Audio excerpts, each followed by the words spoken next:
Oh, I almost just said hit the music, Declan. That's not what he does. What That's what I do. like, just because he's decided to record it, Declan's taken on all of the AV responsibilities. Yeah. What's the name of the guy who plays music on every late night show? That's me. Oh, yeah. Doesn't matter. Whatever. Play it again, Sam. Oh god, I'm stressing now. Graphos.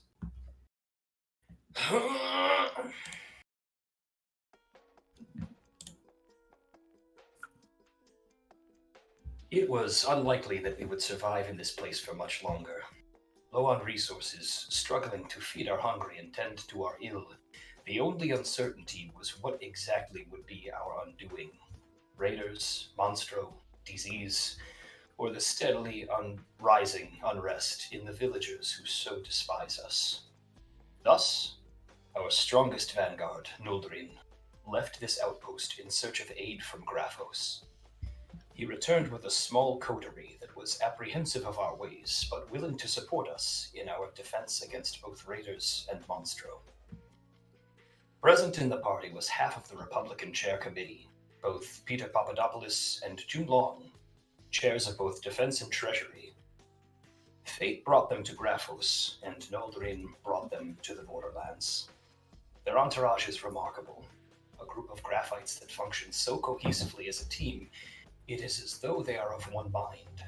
This Travertine troop repaired our walls and sheltered our wounded. Another, a young graphite who shines like a brilliant gemstone, ushered our sick to safety and prepared us for the impending return of the raiders. I've never had the mind nor the stomach for violence, but the team is indescribable on the battlefield.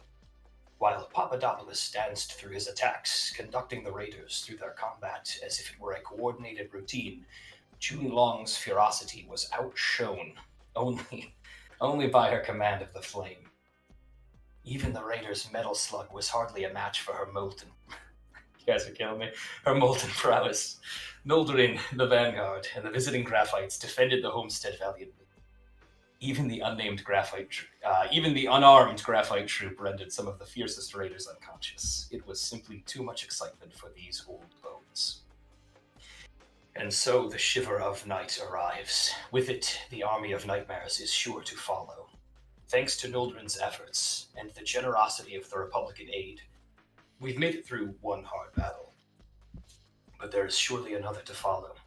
If fate continues to be kind to us, the traps set by Leighton and the reinforcements built by young Fuji should hold us off for another day, and we can look to the wisdom of our ancestors on what we should do next. Until then, we wait, and we pray. I didn't get to see the picture until just now. All right. So, we had left off, which actually what I feel like is a comprehensive recap this time. It wasn't just completely supplemental. So you made it through the raider attack. June sent basically the chief raider there to go and bring her boss back to parlay about Chiropteran. You have a pile of bodies out front, basically to draw the Chiropteran's attention. Leighton set minefield basically to cooperate with the splits to hold them off. Where you are now, as night is falling, the Chiropteran are sure to emerge if what Noldrin and Anselmo, the wizened one of this little coterie of Vanguard, has told you is true. But you are in for the night. So I've dropped in, I don't think this is invisible. Yeah, okay, you guys can see it. I've dropped in basically the interior for you guys to kind of maneuver through the night. But basically, you guys did a lot of prep work last time to try to hold off for as long as you could. So I can kind of scoot you guys over to this map on the side here, and you guys can sort of move through. Jesus, Declan, you're really on it today. It really is. I think of them every single time I've used or heard any of the words. It occurs to me. But I also am the asshole. It's just like, nobody fucking say anything about them. They're words that exist.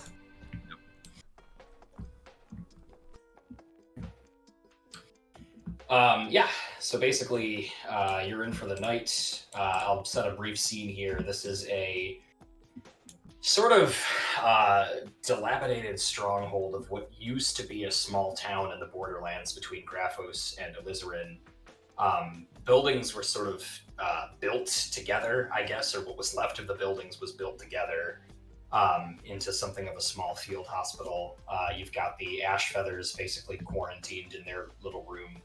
And then a few of the graphites and humans that were displaced from these events around.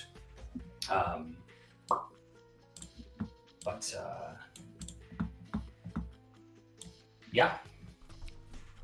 Can we establish where the defensive bonuses are?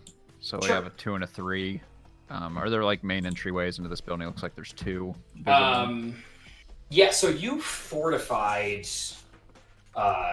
2 of the basically there were 2 entrance points, and you fortified one's. There's a 2 outside. There's a 3 outside. There's actually also, I think, is this an 8? This one was like a wall that was built.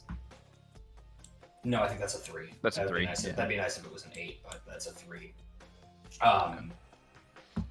So, yeah, essentially, you're not going to be thrown right into just waves and waves of more enemies after last time. Okay. I kind of I was looking at this as sort of treating this as a little bit different because you took such length to prevent it, rather than just kind of it happening anyway regardless. I've kind of tried to divine a couple situations to sort of establish, what you guys set up last time. Okay. Sorry, you're going to say something, Declan, before I cut you off? Go ahead.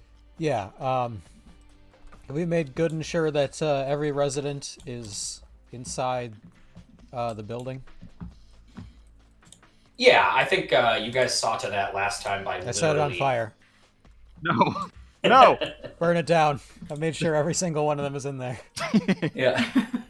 That's it? That's the last of them? They're gone? Excellent. Yeah, Jude looks like to Fuji. That all of them? Yes.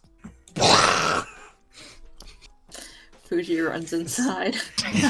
Fuji doesn't notice that as June is asking that, she is like slapping the back like the bottom of a jerry can to make sure it's completely empty. Yeah, that everyone? No, I'm going to turn to, I guess, Peter. I'm gonna say, all right, who's your best lookout? Peter will say, it's probably Field and Flake, right? We've got Hugh too. Cammy's your best notice. Oh, right, I forgot that Cammy was a notice magician. Yep. Okay. Peter will look toward Cammy, and he'll say, she's always been one to spot something before any of us, so Cammy would be the one for the job. All right. Then I'm going to immediately start climbing the roof and say, you're with me. Just going to look kind of from Peter to you, and then...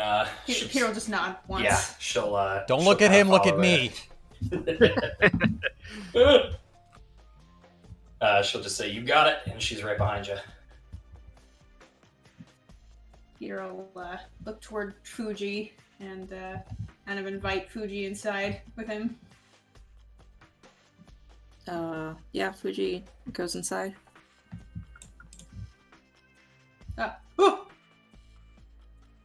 There's not a back entrance here, right? We'd have to go through the front.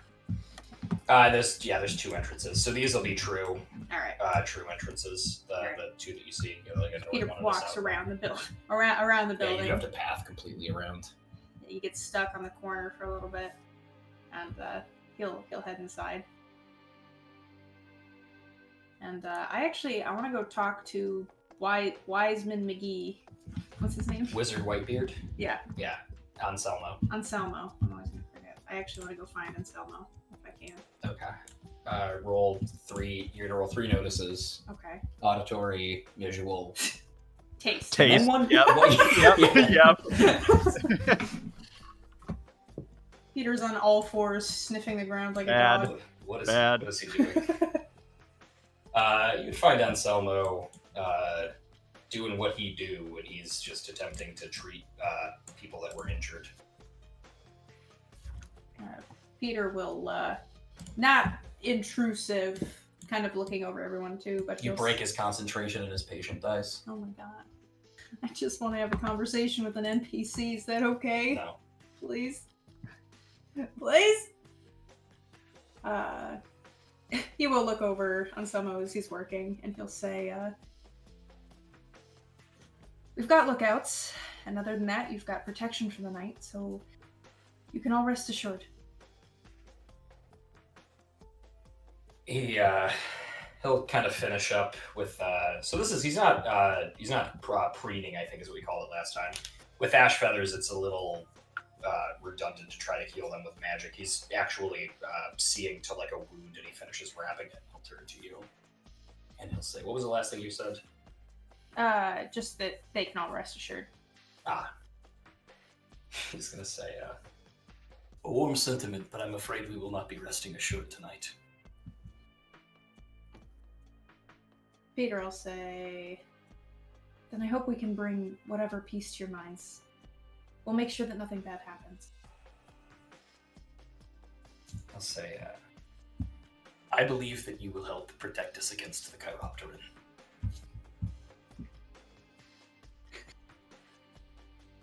Sorry.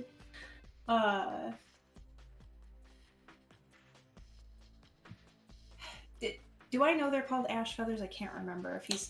He also wouldn't say Chiropteran. That was a slip on my part. He would have said Monstro. Jesus Christ. This guy is... Did you realize it's Bartolo talking to you? No! Jesus. Do I know they're ash feathers though? I don't remember. Yes. Do I Yeah, remember we've them talked about calling- it openly at this point. Okay. He'll look down at him and say, I've never heard of the ash feathers before.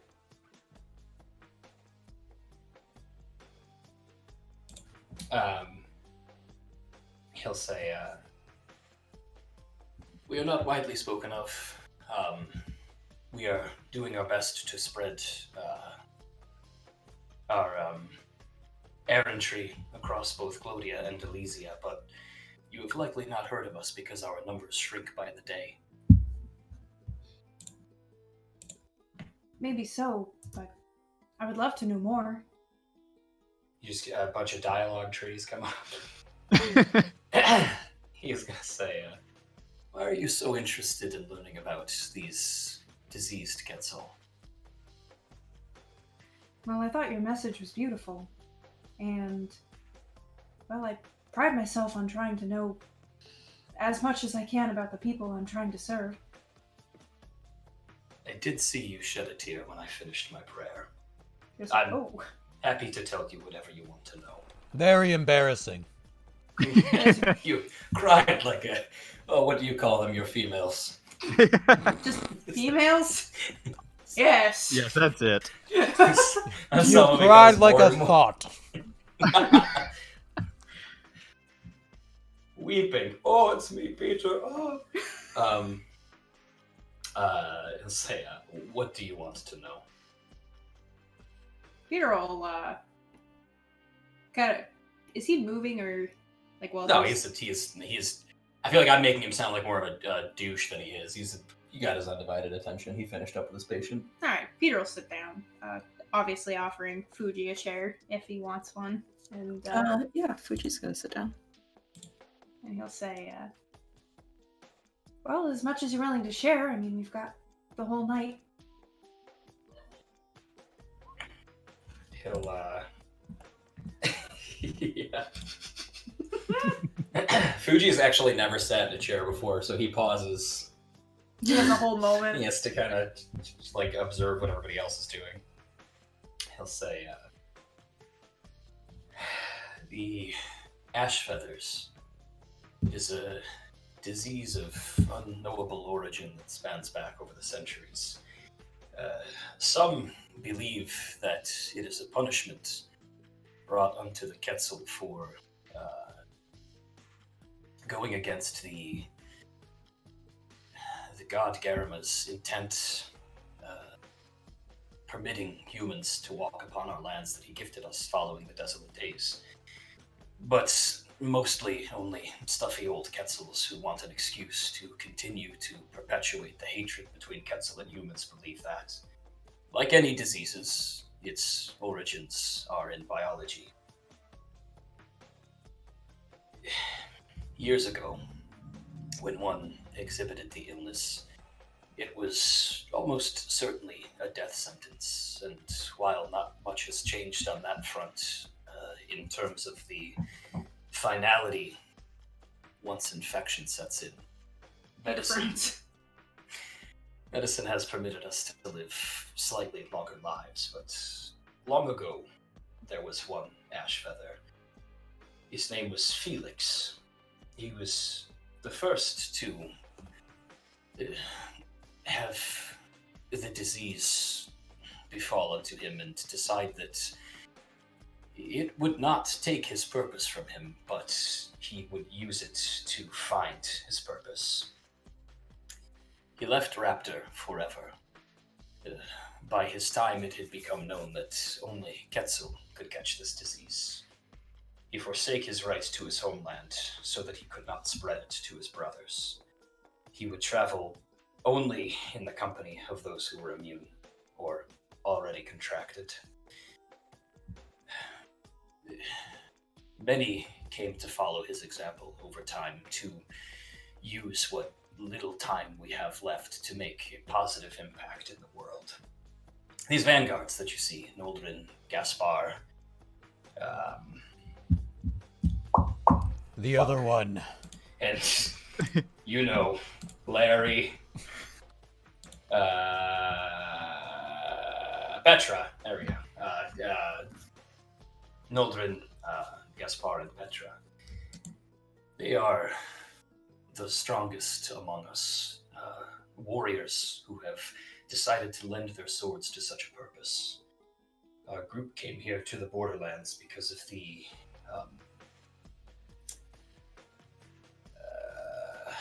I completely lost my train of thought. dementia is a symptom of the I ashen don't feather. understand. I don't understand anything. Who are you? Anyway, what did you say your name was? Oh, no, I won't have any more pudding.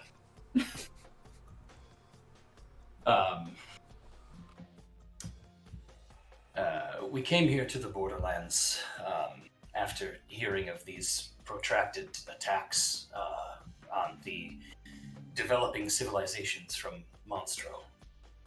With the, if you've seen by now the ferocity of the warriors. Sadly, we lost many on the journey to get here and have been constantly displaced. While graphites are known for being humble, opening their homes, there are those among them that are, well, less hospitable, and certainly the humans around here.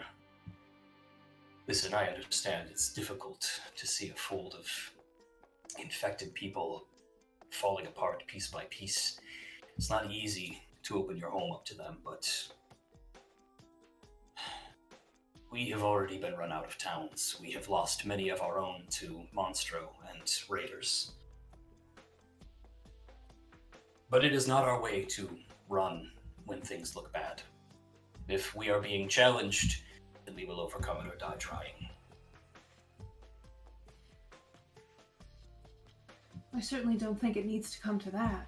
There should be support for this. There's no reason for you to be run out. There should be a place that you feel safe to go. I mean, that's the point of the Republic. Peter, you are a kind man.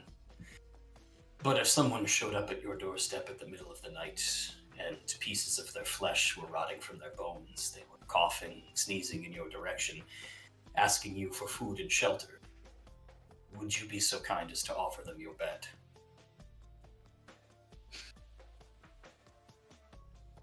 Well, I might ask them what's wrong first, but I'd like to think I would. He's gonna look to Fuji. He's gonna say,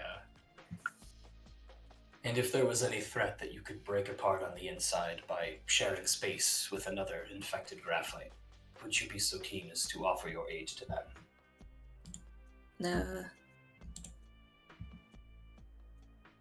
I mean, maybe not let them into the same house with me.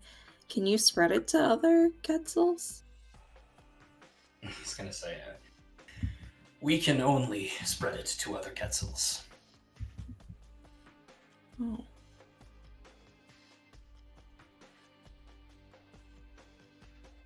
He's gonna say, I'm not trying to attack your character, I'm only trying to get you to understand. We already know why we are seldom welcome places. It happens to serve our vehicle to travel and spread this word. Peter will sigh through his nose, and he'll say, I personally think that there should be... If you would accept my help, I would love to try to find you a more permanent place. At least somewhere you can return to. Somewhere that you won't have to keep moving your numbers if you don't want. That is kind of you, Peter. But as I told you, the earth beneath my feet is my home. So long as I am able to move, I must do so and improve the world. Peter will tilt his head, that kind of, relinquishing. He'll say, I respect that. He's going to say, while we're here, what is it that you are trying to do? Oh, man, how much do we reveal to people? Everything. Everything. Well, we are on a specific mission from the government. There's been some changes to the world under our feet, and we are investigating them. He's going to say, that is why you were in Graphos. Yes. He's going to kind of politely wait for you to elaborate, and if you don't, he'll continue. I suppose...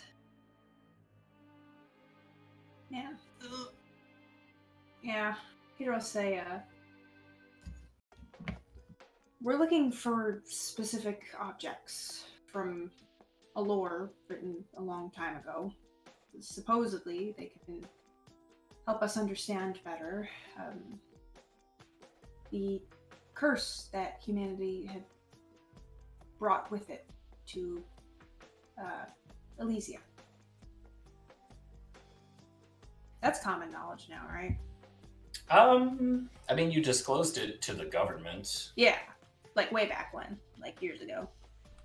And the government always just shares the secrets. You're talking about Why any of this happened in the first place. We learned that in the first campaign. Yeah, in the first campaign. Yeah. Yeah, I'm reciting that information. Oh, okay, I understand. We're basically I trying to thought you were understand that. trying to ask if everybody already knew that. I think there'd be global panic. No. Yeah. So wait, that's not common knowledge. What? It's common knowledge that you guys saved the world. It's not common knowledge that it might not be done ending. Okay, well he hasn't goes that far Okay. yet. Okay. He's just saying we're further studying the curse as it was. Okay. He's gonna say, studying it for the purposes of preventing it from happening again someday far off in the future. I hope for my children's sake. Listen, I've got about 2 months to live. If it's anything beyond that, I'm set. Peter will he'll kind of gesture his hands and he'll say, in a way, we think there's some things about it we didn't understand that we need to.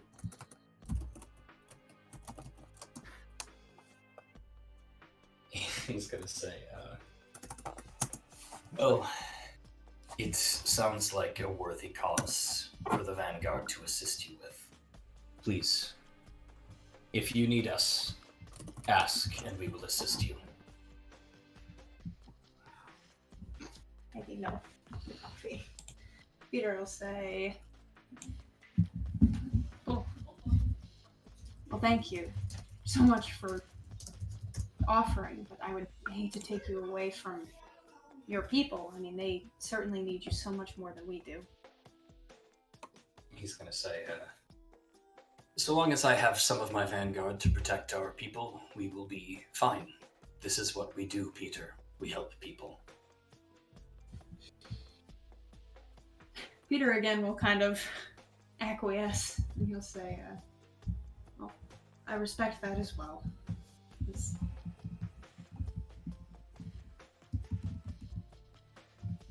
We can discuss it. I just... Let's see how the night goes first. He'll say, yes, let's. You should rest. Peter will kind of blink and they go, oh, yes. Well, I'll probably be up keeping an eye on things for most of the night, but he'll turn to Fuji and he'll say, we should check in on everyone and make sure we figured out situations. That's not... Yeah, okay. He'll stand. Yeah, and Selma will watch as you depart, and then telltale Walking Dead little bubbles appear over the people you could talk to. Ah, jeez. Peter would say thank you for your time before departing, and he'll go look for... I guess. Yeah, as you turn to leave, he'll say, "Go and find your wings." Metaphorically? Oh, I can have a set of wings? I come back. No. You come back, you're like, so Tell me about those what wings. was Felix like? Peter's gonna go looking for, I guess, the troop.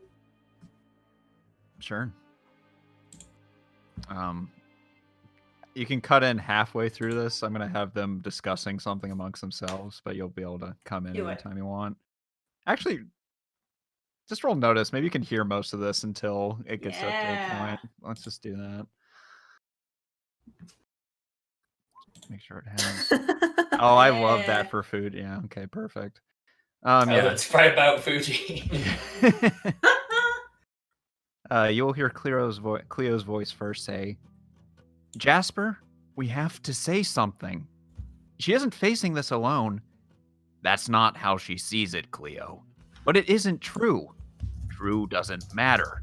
Not as much as what she's feeling, so listen to me. You don't know what it's like being this small. Don't get upset, just listen. The only way this gets better is with time. Enough for her to make peace with whatever's happened. And I'm speaking from experience, Cleo. She'll come to us when she's ready. All we have to do is keep her in one piece till then. We can do that much." And then you can show up, Peter. Peter will, I like to imagine the door is slightly cracked, and Peter will kind of knock on it, alerting them to his presence. He'll say, Jasper, Cleo, are you present? Yeah, we're just talking things through. Come on in. He will, and he'll invite his main man, Fujil. Fuji will take one small step in and look around and see that Layton's not there, and then walk in fully. She's right behind you. Yeah. For a second. Is she in the bedroom? Yeah, she's probably Okay, defending hold a on. toy or something.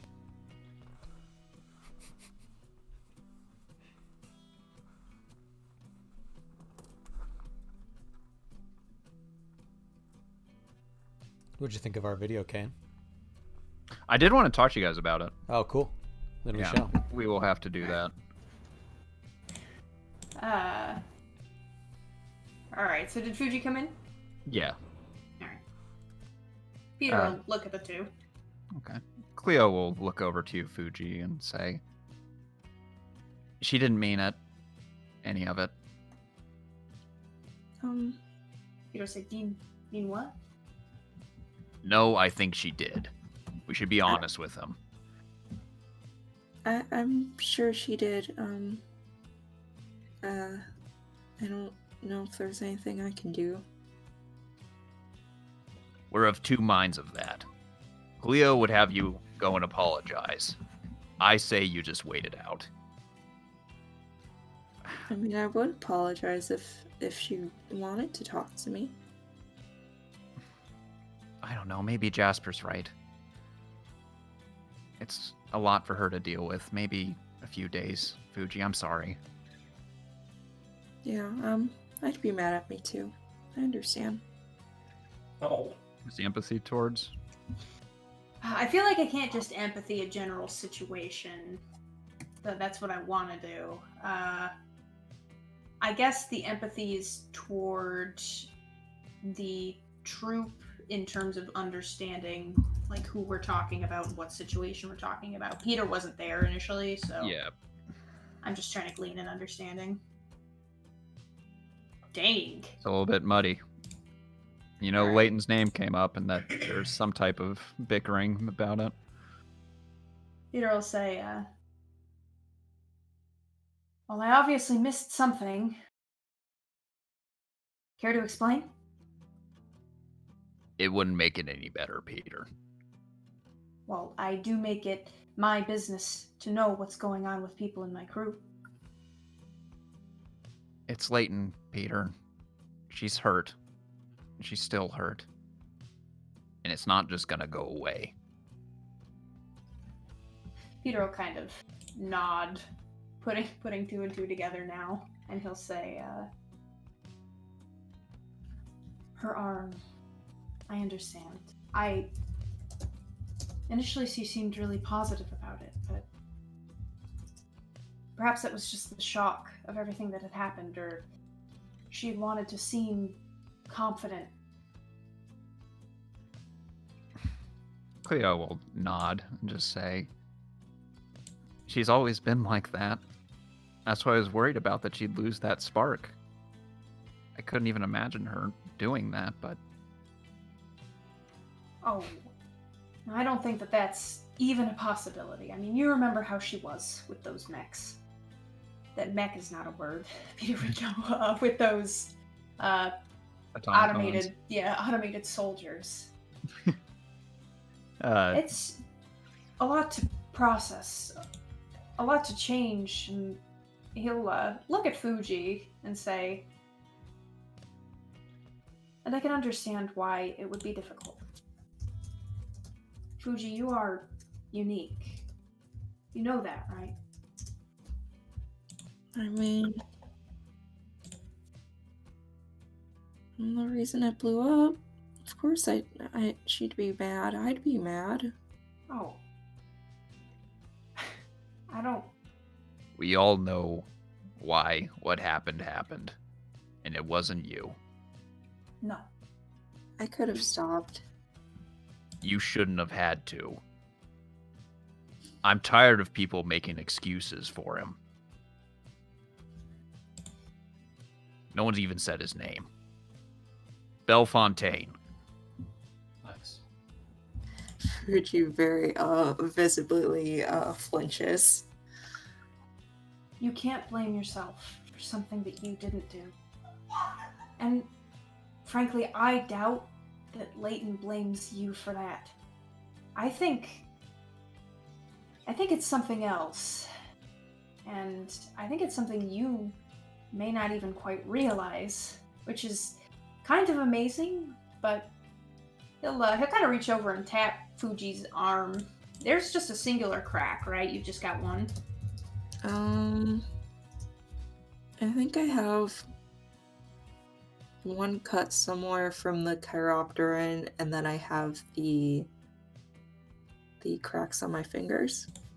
Yeah, you had reached into the engine. Okay, so Peter will point out one of the more prominent ones, and he'll say, you walked away from a blast, point blank, and that is all you had to show for it. I don't think that's everything. And if there's any bit of Fuji's mantle still glowing weird, He'll point that out. Otherwise, he'll just mention it. Yeah, it's since the sun's gone down, it's started fading, but it's still kind of you got evidence of it. You're glittery still a little bit. Yeah. Fuji holds out his arm and he goes, and I don't know why it's doing this, but it's been doing this since then.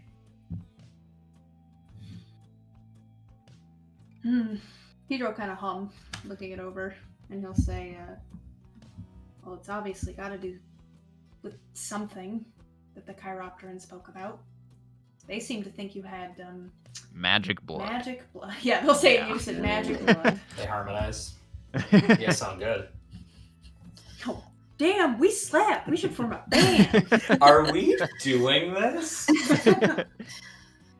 We really need to come up with a better name. Yeah. Point, Fuji, is that I don't think that Leighton's mad that you caused an explosion that saved the souls of people who were trapped. I think Leighton is going through something personally where she lost a part of herself. I think you do understand, Peter. Yeah, he just might. He'll look between everyone and say, I am not going to tell you what to do. I mean, I'm not even really sure what the best thing to do is. I'm not a graphite, but I think you three will find a positive solution. And Fuji, you have to be confident about the fact that you made a choice and stick behind it. And you have to let Leighton feel how she does about it. And that's the only way forward. We'll do what we always do. Stick together. Stick together. I don't know how much a graphite can furrow their brow. As much as you want them to. But Fuji looks really contemplative. And he's definitely not paying attention to what anybody else is doing at this point. Perfect. Everyone's staring at him like, Fuji? Cleo will look up at you, Peter, and say, thank you. Sincerely. No, Cleo, we should be thanking you. I thought that graphite was going to split us in half. Then you ran up and gave him 2 across the brow. Didn't even know that was in you. Peter will look down at you. You fought? She didn't just fight, she fought well. I didn't know I had it in me. Well, good on ya. Everything's changing. Not everything. We're still here. You're just discovering that fire in you.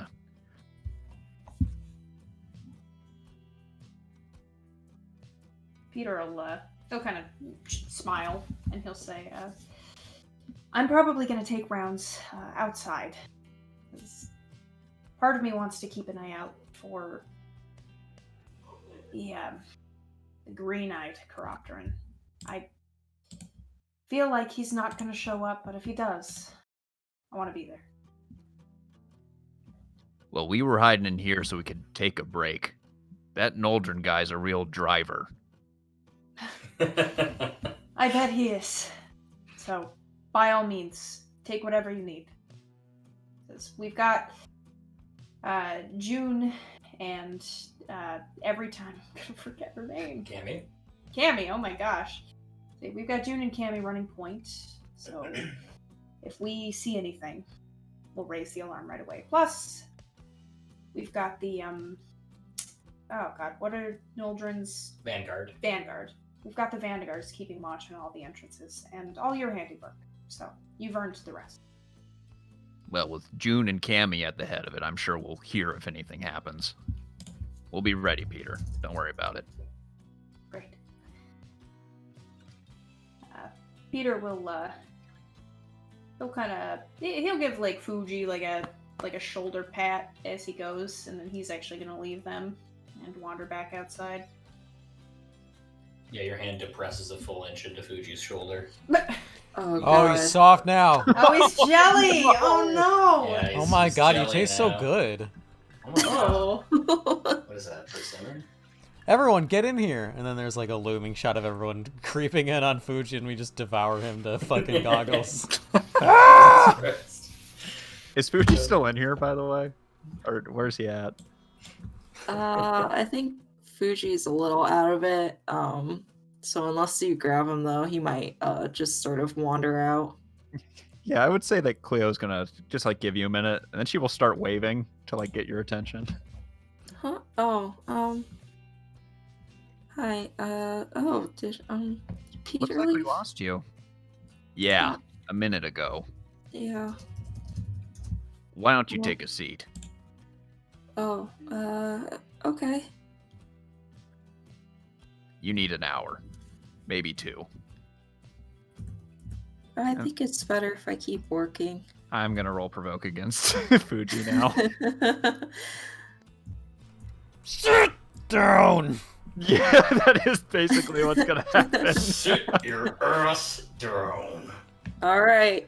Oh man, time to do some mental damage, baby. Okay, 5 over. Yeah, I'm gonna do what you say, because otherwise I have a consequence.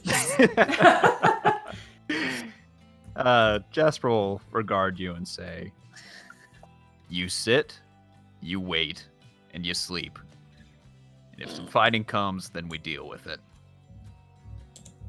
Okay. All right." And then he'll just take his spot next to Cleo and probably move towards the fire. Fuji brings his knees up to his chest and he just sort of falls over sideways on the couch. No. The couch breaks. Yeah, Fuji has to rebuild the couch.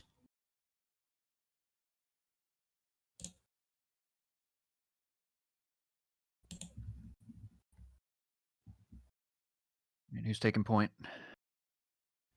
Oh, you guys are just chilling. Okay, I was. Mhm. my I bad. wasn't sure if anyone's taking point. Yeah. I figure I'll probably go to June and then Noldrin. June, you were climbing up with Cammy. Do you have a plan of what you want to kind of set your people up to do? People multiple? June's. She's kind of speaking. You've got Cammy with you, but I know June's always kind of Yeah, got I like just- a. She a probably plan has in a any pretty situation. probably has a pretty high notice. I'm just here to lend a +1 to it Okay, I and gotcha. be the gun in case she does so. But the All right. flavor of it is that June gets up there and I don't know. I just imagine them having been there for a minute, and Yeah. with a moment to breathe, June like from her knapsack produces a kind of unexpected little like blanket mat, and she puts it out, and then assembles some kind of little tray, and then puts out some hardy material teacups, and she looks around. Yeah, she procured water from a well somewhere nearby in preparation. Yeah. And fills the teapot with it, and just really looks strangely peaceful and meticulous about it, but still with that air of like a "don't talk to me" face. Yeah. Like she still looks somewhat pissed off about it. Oh, let's see. Let's see how Cammy do. With a 6 empathy, do you want her to leave you alone? Roll 20. What the fuck is up? Loading the sheets has just The been loading. like. Yeah, It's I literally leave been mine brutal open tonight, because, yeah. like, it like takes forever for some reason. Yeah. Bellefontaine, how'd you get here? No. That's not actually it. I'm trying to say resting bitch face while moving away from the term. Okay. But it's just, I don't know, she just looks mean all the time. But as far as Cammy can tell, she's sort of as at rest as she can be in the situation. Sure. There's even an implicit invite given the number of cups. Oh. And she places the teapot into her hand, and just after a minute of staring at it, there's a whistling. Cammy will just say, whoa, there it is. She glances up and says, "That's the most impressed you are with the display after today?" She's gonna say, heard about the slug. I didn't get to see it, though. well, sought after. June says, and begins pouring into piles of loose leaves. Yeah, Cammy will take the cup when you're done pouring, and she'll take a slow sip of it. And she'll say, yeah, heard about the flame growing up, obviously. A lot of us Quetzal did, but it is so much stronger than they led us to believe, if you can do that. The slug, not the tea. Oh, it's really just me. Mostly in an air of peace. And she puts up quote fingers. It's pretty much been reduced fully back to industrialization. I was looking forward to that, but then she'll pause and just go, well, I've always had a hunch about these things, so it's pretty much all I've been practicing, aside from bureaucracy. She'll say, hunch about these things?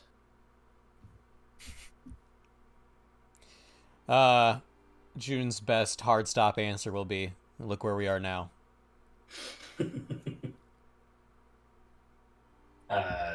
She'll sort of look out over the night, and she'll say, you, ever fight one of these before? The Chiropteran? Yeah.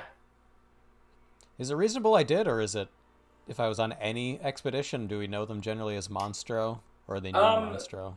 They're pretty reclusive, but I would say that similar to Peter, you might be in a unique position that you have, if you so want to have. It's scant few encounters. Really, they get scared off easier. This is a flare-up in their activity. She'll say, yeah, that's what they told us when Fleischer sent us out east. Just silently celebrating the first time I didn't say west. She'll say, they get a lot stronger when they feed on humans. One of them got to Peter, and it was like every muscle and vein in its body was firing on all cylinders. Pretty scary stuff. June takes a gentle, measured sip and says, well, I suppose we know what to do then. She'll look out and she'll say, yeah. And she'll kind of set the empty teacup down, and she'll stand, and she'll make her first attempt to find one. You're giving her a +1. Yeah. So that's another 6. Damn, Cammy. Cammy's a power player. There's one right here. Yeah, Cammy looks down and realizes June has been a Chiropteran the whole time. Yeah, I guess you could say I've met him. Oh no! Just an upsettingly violent Game of Thrones death. Cammy doesn't see them so much yet as she hears them. She can gather that they are already accumulating it's a 6, so this is a pretty phenomenal roll. She can gather that there is a smaller amount than what you encountered in the prologue chapter, but there is probably a dozen or so of them gathering outside of where you stacked the bodies. As she kind of moves her head in a very fast bird-like fashion towards the direction of the sound, she can kind of see the marbles reflecting in the moonlight as their eyes sort of come into frame before the rest of their bodies do. And she'll say, how does June help with that? I don't know what sense I would have that's better than Cammy, but me just like scanning the horizon to zero her in on something she can possibly fly closer to survey. Cammy can't fly. What's the point of any of you Quetzals? They're all subversive. She's a whale. I feel like she could like hover if she really, really booked it. She could fall to the ground without breaking her legs. She's got bird senses though. Like she's standing on like the very edge of it, and she's got that kind of animal instinct. Then I mean, it's a watchtower, and we're kind of watching a 360-degree radius, generally. I'm just watching where she's not, so I free her up to do a better job if she actually sees them. Perfect. So she'll call out then, and she'll say, "Got about a dozen of them out there already. Good idea on the body though. They're on the bodies though. They're already starting to take the bait." June begins climbing back down and says, "Let me know how close to the bait they are. I need to get word on what exactly protocol is. I'm gonna chase down Pete in an alleyway and shove him down." Yeah, Cammy will also whistle for the splits to join her in the watchtower as they will ready their gun to kind of train it on the areas where Leighton had set up.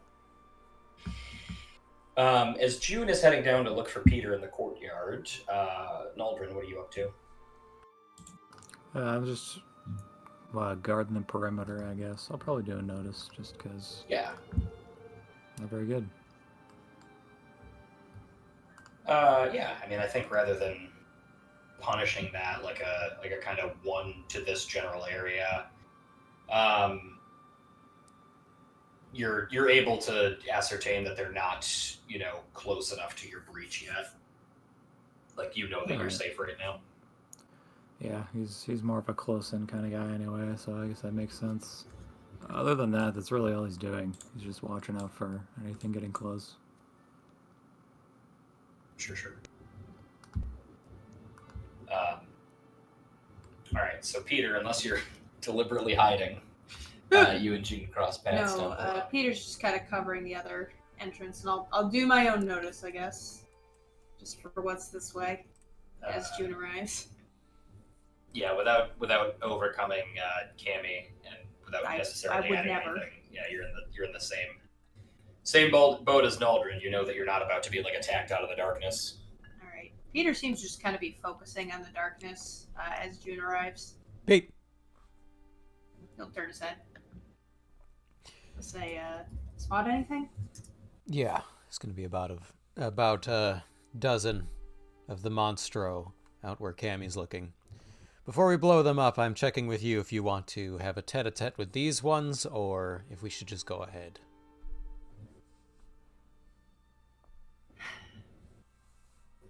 Is there a way we can scare them off? I'm worried that if we directly engage them any more than we already have, we'll ruin any chance of diplomacy down the line. The answer is I don't think we're going to be able to talk to anyone but whoever's in charge. If even that. June will just blink back at him, and then we'll march the other way, and is going to whistle up to the watchtower and say, "Be ready on your marks." They will... I wish that I knew any cool things that people that hold guns do. They'll just call back down, "You got it!" He spins it on his finger, and it goes off into his temple. Yeah. He goes to give you a thumbs up, but he jostles his gun hand and just throws the gun down at you. It discharges at your feet. You're not hit, but it's terrifying. It's like, this is the most afraid you've ever been. And as I'm marching, I'm passing Noldrin and say, "Ashfeather, there's monstros at the gate. We gotta go scare them off." Here already. That's sooner than expected. She says,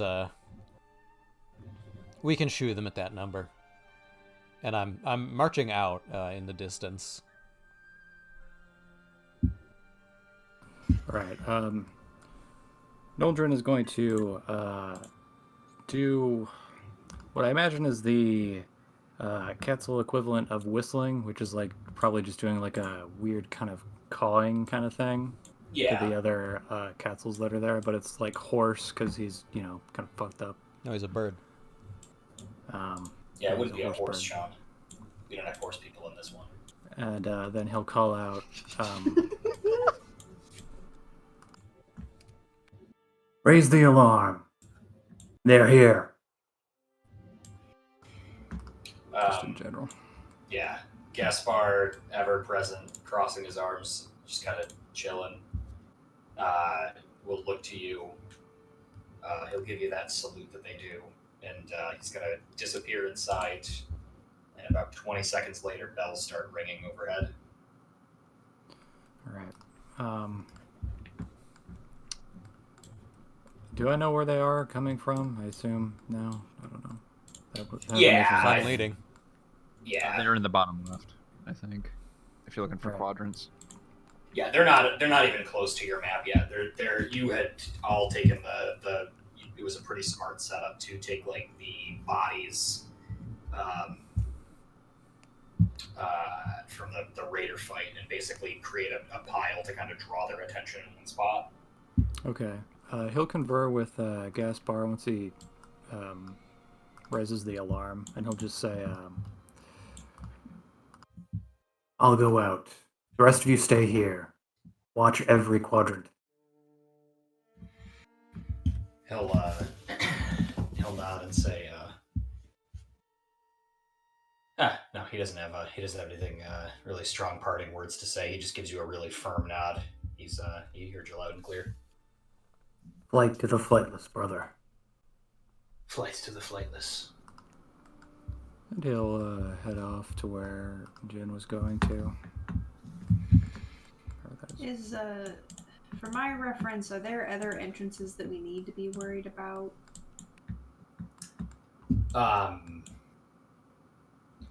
As far as so Cammy had a pretty phenomenal role, and she was able to kind of spot all of them. So, if you're worried about an extra vulnerability, with the information that you've got, no, and it's a pretty firm no. Okay, well then I'll go with them as well. I'll be back up.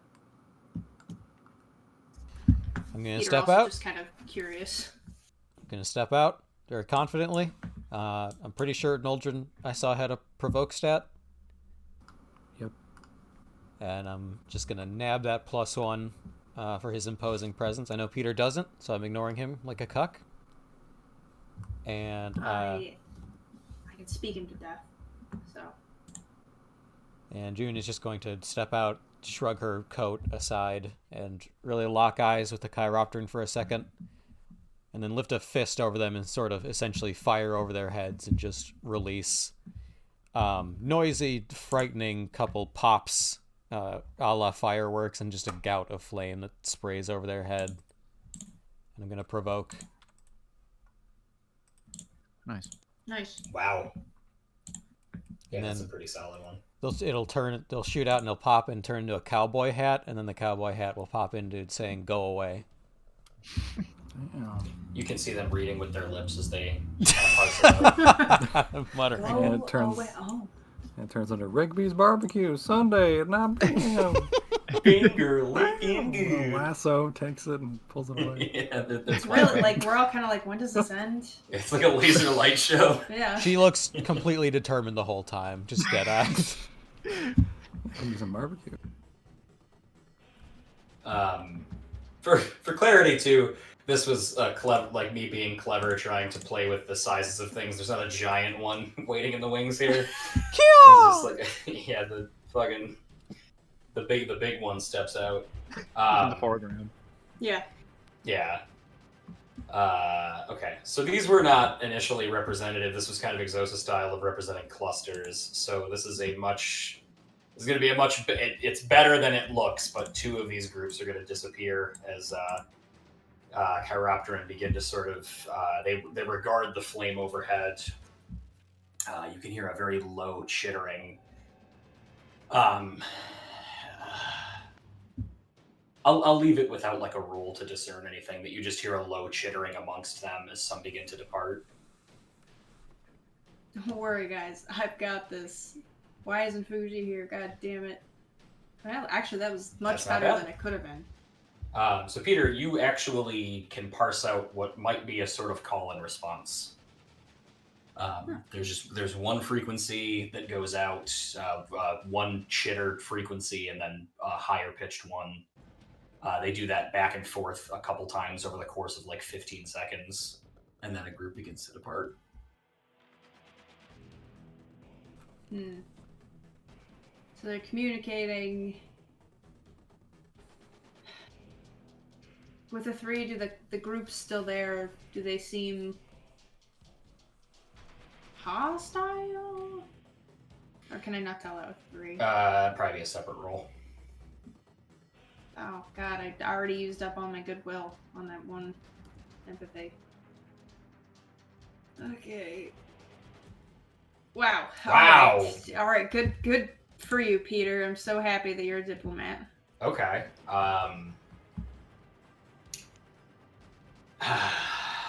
Hostile. Yeah. So you had looked at one before, and you could tell that it looked pretty interested in those among your group that bled. So it was pretty specifically you and Cammy, I think, at the time. Nobody else could bleed. So hostility, not so much yet. Definitely a healthy respect for the big fire. The big fire is frightening. Mm-hmm. But they're hungry enough. Kind of trained on the body pile right now. But like, are they fully aggroed? No. I have to give you a yes or a no. You rolled a 4, you were 3 above them. Okay. Peter will say, he'll speak to June as she's firing this off. They're starving. The orange light will disappear from the immediate area as she lets off and says, should be a firm enough opening statement. We'll watch and see. And she'll cross her arms and hold the line and just watch them with the bodies. Peter will do the same, his hand on his hip holster. They shall find their sustenance elsewhere. And he'll just pull a sword from his side. As you wait and watch, there's some more chittering back and forth. But this group here, of them, I'm going to pull him out because he'll be an individual. An individual chiropteran steps forward and is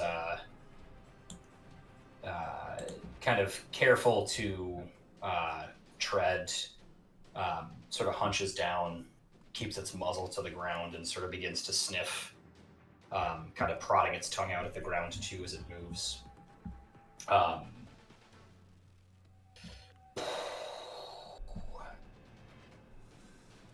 I don't know that we had established how one might call to the splits.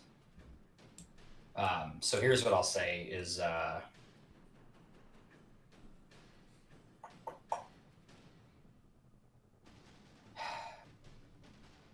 Well, can the splits see us where they are? yeah, they're just you're far enough away that the chiropteran aren't a threat. I'm not sure how loud they can yell. I mean, we could just use finger signals if we needed them. He's part of Yeah. Peter's gang. I imagine there's a hand That's true. sign Yeah, that they've you've got a established for this situation setup. for this. Yeah. Well, then that's on you. Then they're waiting for your cue to start firing. All right, Peter has not given that cue yet. Okay. All right. Will you stop the chiropteran before it gets to a body pile? I feel like I don't know. There's several. Before it gets to a body, would you stop it? Peter's just watching right now. He's trying to understand what the chiropteran operate like. He would be keeping an eye on like June and kind of vamping off how they're feeling in danger of the situation, but right now he's not making any moves. Okay. So the first chiropteran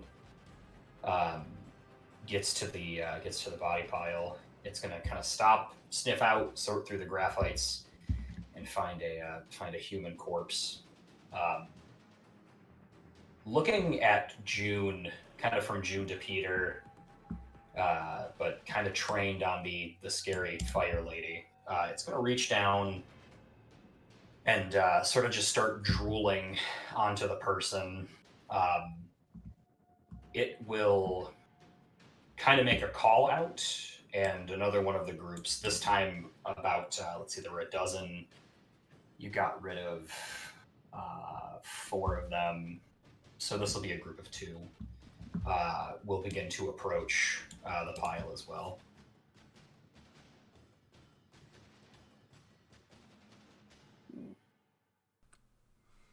I'm not moving to stop them. Yeah. Okay. Peter's sort of watching with morbid curiosity. We're stronger now. Time to punch them.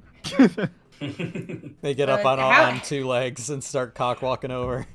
I feel like how they react right now. Peter Papadopoulos. Is that you long? Oh. Yeah, I don't know this one. This bird brain.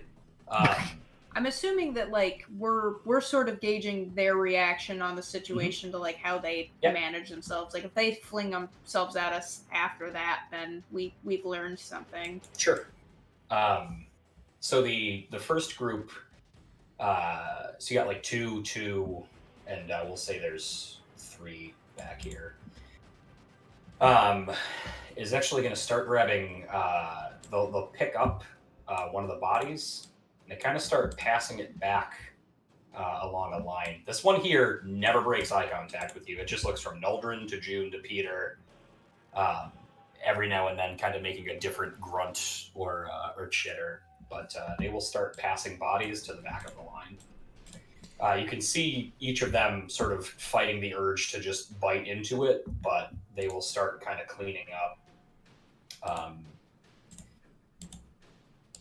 I guess just in terms of my understanding of if you would or wouldn't interfere, I could just kind of do this one at a time. I'm considering speaking to it. Okay, to that end, June is going to turn to him while she's being stern. She's going to say, "This isn't my plan, but if I'm going along with yours, and if you're going to entreat yourself to any of them, I'm sure they're going to recognize you. I would make yourself friendly looking if this is where you're going." Peter will he'll detach his sword from his hip and he'll hand it to June and he'll say, "Just have my back." That's what I'm here for. You don't intend to speak to these things, do you? Says, "Well, we have to try." No, we don't. They can't be entreated with. We don't know that. They haven't historically. I'm here to clean up if it goes the way I'm expecting, but part of the agreement is for me to enable his more fantastical ideas. Don't worry. These things have killed many of our brothers. I'm not going to become friends with them. I want you to make sure that you know that. Peter will say, "I don't expect anyone to get along, but to avoid a war, if we can do that without any more bloodshed, it would be Very the well. best." Peter will say, "We've slaughtered countless of their numbers as well, and I just need to understand better, if we can, what's going on. I fully respect the losses you've suffered." This seems strange to me, but I'll be staying back here. June says, "He's not offered any of your people to get bit. He's sticking his own neck on the line, which is how I respect things. And if he does get bit, that's why we're here. And no harm has come." And Peter will say, "And frankly, I'll have deserved it, so you can..." And frankly, he'll have deserved it.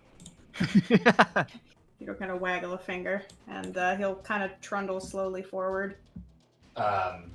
Peter, as you begin to approach, all of the body passing stops.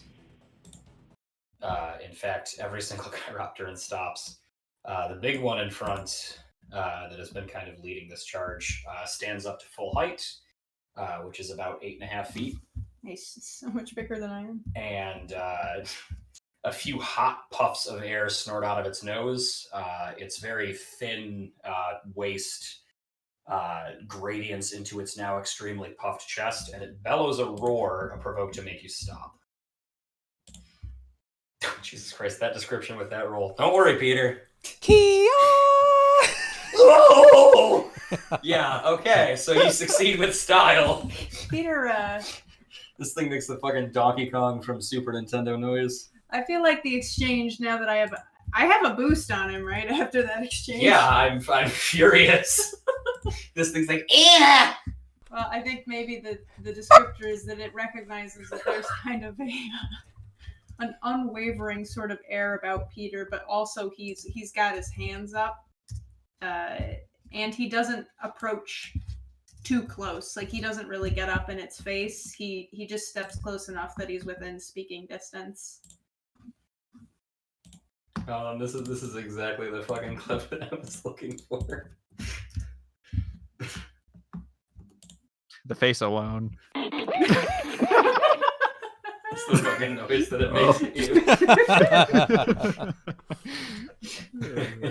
you.